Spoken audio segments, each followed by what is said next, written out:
Welcome to Attic Raiders Retro Reviews, where today we're journeying deep into an alien swamp and running for our lives as we try to escape the blob.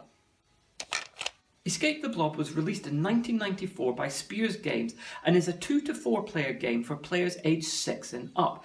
Of course, like most 2 to 4 player games, it works a lot better with more players, but it is entirely playable with 2 players. The box artwork is of course really bold and bright and colourful with this really nice font that they've used. It reminds me of a Saturday morning sci-fi matinee from the 1950s. The use of the purple contrasting with the yellow and orange here really makes this pop, really makes it stand out, and it draws your eye directly to the blob, which of course is the main focus point of this game. On the back we've got kids playing a game in primary coloured tops, looking like they're having a great time and being really shocked about what's going on. And I really like that they've got this nice alien landscape in the back here. It's a really nice little touch. You are the swamp hoppers from the Swampy Planet happily hopping around, but Zob the blinking blob has crash landed right in the middle of your swamp, hungry for hoppers. Will you survive the chomping blob, or will you be munched for lunch? Escape the Blob, the game where you can run, but you can't hide. Now the photo on the back is of the prototype, but straight away, the most intriguing thing here is this giant purple one-eyed Easter egg. It definitely draws you in and makes you want to play this game. And this one is all about the last man standing. Whoever is left alive at the end is going to be the winner. It's a nice one, it's one that kids love, and it's one that I really like too. Let's take a closer look. We've got 2 wooden dice. Both of these are 6-sided. You've got your normal one, which just has your 1 to 6 spots on it, and this one here, which has got 4 of the swamp hopper faces on the sides, and then it's got 1, 2 of these eyeball symbols on the sides, which represent Vlob the Blob. So obviously, because there's 2 of these and 4 of these, the swamp hopper symbols are going to come up twice as often as the blob symbol. And we have our blob here. This is Vlob the Blob. You'll notice throughout this game they really have not spent very much time thinking about names. They've just gone with whatever came into their head first, plucked out of the air and stuck with it. So yeah, Vlob the Blob. This is quite a nice piece of structural engineering here though. It has got a nice design. It is really sturdy. This thing is good, thick quality plastic. It's not going to break. And even the eyelashes here, these are made from a slightly rubberized material. So again, these are not going to snap or break. They will just bend, which is really nice. And with Vlob the Blob, his bottom foot or feet or tentacles or whatever this is down here, they push in and he blinks, which is a really nice touch. It doesn't actually do anything at all in the game. It just adds this little bit of extra engineering. There is a lovely little touch, which really does bring it to life a bit more, and it just adds that extra something. And on top of that, if I do it a bit quicker, he squeaks.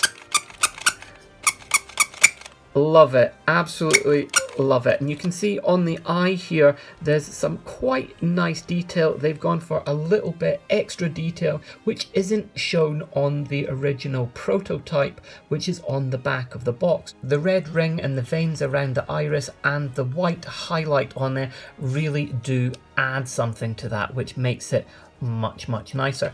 On the bottom of Vlob the Blob, we have this large hole here, and this hole is surrounded by this kind of rubber stopper or washer basically, and the hole is slightly smaller than the diameter of the swamp hoppers.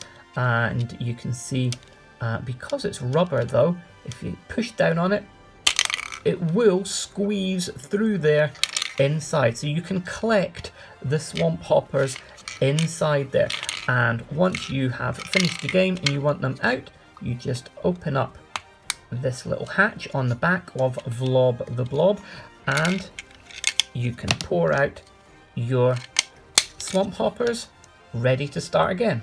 And we have the Blob's Prey here, the playing pieces. These are the swamp hoppers. As I said, a bit of a failure of imagination from the game designers here. These little guys hop around the swamp, so they are simply called swamp hoppers. And you can see obviously there are 4 different colors of these guys and 4 of each. So each player takes a different color of swamp hopper team.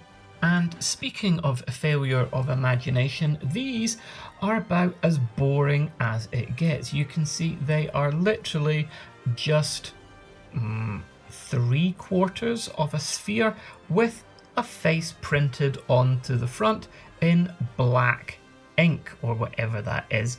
And they're rather happy looking here, which I think is just doesn't make sense in the slightest. I mean, these things are running for their lives from an alien entity which has crash landed on their planet and is determined to wipe them out, the entire species of swamp hopper, to eat them all and devour them. And they are running for their very lives. So why, oh why, have they got these massive grinning faces? I mean, sure, they might have wanted something very simple for production and costs, but it's not as if they couldn't have come up with something a bit better than this. I mean, it's not like it would be difficult to get them to look scared with just a few lines. I mean, seriously, you're literally in mortal danger watching your entire species being wiped out. Are you going to have an expression like this, or are you going to be looking like this? If the whole point of the smiling faces is to shelter children from the horror of the swamp hopper's reality, then why have them play a game in the first place where their characters are literally being eaten alive? The game board here features some really nice, bright, colourful, detailed artwork on it of the swamp that is home to the swamp hoppers on the planet of Swampy Planet. Yes, Vlob the Blob has crash landed on Swampy Planet. There is a capital letter at the start of Swampy and Planet, so it's a proper noun. The entire planet is called Swampy Planet, not Satura 4, not Dagobah, not Arrakis, not Endor, or some other made up, imaginative, interesting sounding planet name. No, it is Swampy Planet. Real failure of imagination here, guys. This looks lovely, but come on, think about what you're naming things. Each tribe of swamp hoppers goes onto its own colour of crater island within the swamp. And the blob goes on the island in the middle of the swamp next to his crashed space rocket, ready to start the hunt. First player rolls the dice and then moves depending on which symbol and what number appears. In this case, a swamp hopper is going to be moved 2 places. That can be in any direction you want, as long as you don't go back on yourself. And play then continues like that, with each player rolling and then moving their swamp hoppers that many spaces. Players move their swamp hoppers off of their island each time they roll that symbol. They can't move any of these other pieces that are on the board until all of the other swamp hoppers are off of the island. Once the island's free and empty, then these other pieces can begin to be moved. Being that they're swamp hoppers, playing pieces can jump over each other. So if you rolled a 3, then you could move 1, 2, 3, jumping over these guys and moving much further.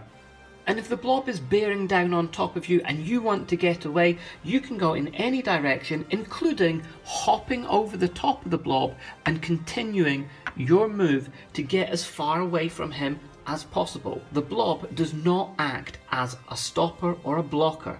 And when it's your turn, you have got to move the exact number that you've rolled on the dice. You cannot stay still or go less than that. You have got to move it, even if it means moving you closer to the blob. You don't want to be closer to him, but either way, you're going to be. Of course, at any time, instead of rolling a swamp hopper symbol, you could roll the blob symbol. And when that happens, it's time to start causing mayhem and eating your opponents.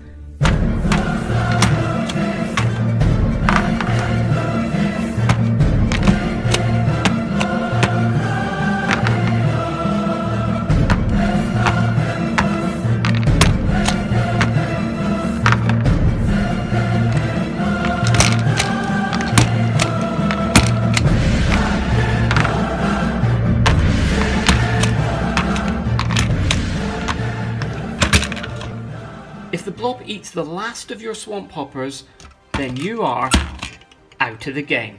And the game ends with the last man or swamp hopper standing. Once all of your opponents have been eaten, whoever's left is the winner.